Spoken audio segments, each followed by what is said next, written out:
welcome to my individual presentation on Lewis structures.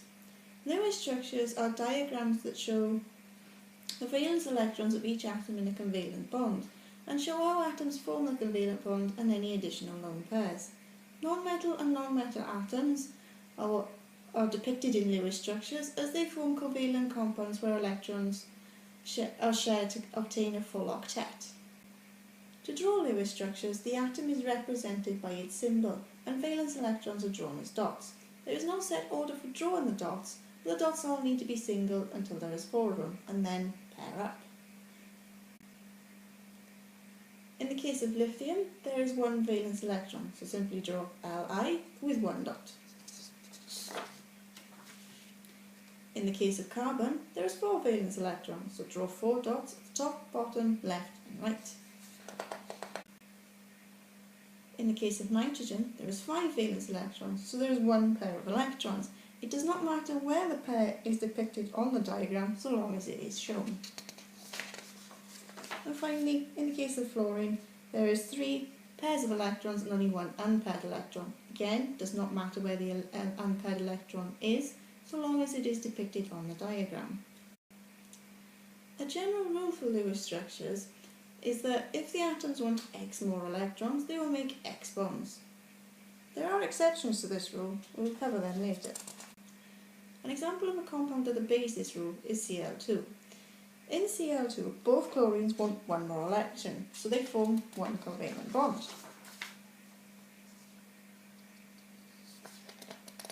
In the case of water, oxygen wants 2 more electrons, so forms 2 covalent bonds to 2 hydrogens. In some cases, multiple bonds can happen if atoms in the bond need more than 1 valence electron. In the case of O2, a single bond does not give a full octet for either oxygen, so a double bond is formed to give both oxygens a full octet. Species that violate the X electrons equals X bonds rule can do so in order to gain a full octet. An example of this is when donor bonds are formed. In the case of carbon monoxide, if drawn with a single bond, then neither atom is happy. If drawn with a double bond, oxygen is happy because it has a full octet. But carbon is not happy because it does not have a full octet. Therefore, in order for both atoms to have a full octet, a triple bond is formed. In the triple bond, in this case, the X electrons equals X bonds rule is violated as carbon usually forms 4 bonds and oxygen forms 2. However, as both have a full octet, the X... To draw more complicated Lewis structures, there is a step-by-step guide to follow. Your first step is to check to make sure that the compound does not obey the X electrons equals X bond rule. If they do, then finished. But if they don't, you have to carry on. The second step is to count the number of valence electrons.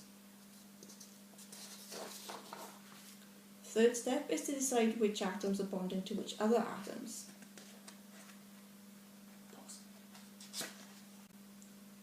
The fourth step is to draw in the single bonds and electrons, adding lone pairs where needed to obtain a full octet. And the fifth step is to compare the number of dots and electrons. If they're equal, you're finished. But the chances are you will have more dots than valence electrons, so we'll have to remove some dots, while trying to maintain a full octet for every atom. If you have 2 atoms, both with lone pairs, removing a lone pair from each and forming a double bond can help decrease the number of dots. Sometimes there will be fewer dots than valence electrons, so you'll need to add more dots to the drawing. In this case, it is best to add the dots to the... Sometimes you will have fewer number of dots than valence electrons. In this case, you need to add dots to the diagram. When adding dots, add the middle atom unless its atomic number is less than 10.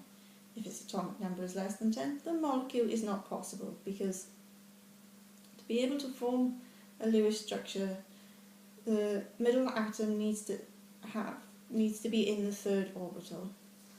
I'm going to redo that. Sometimes you will have fewer number of dots than valence electrons. In this case, you will need to add dots to the diagram.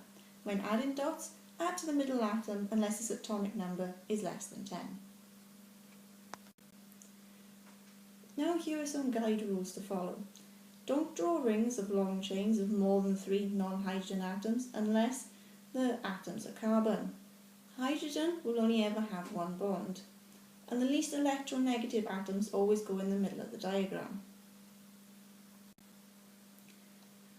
Some Lewis structures have resonance structures, an example being SO2.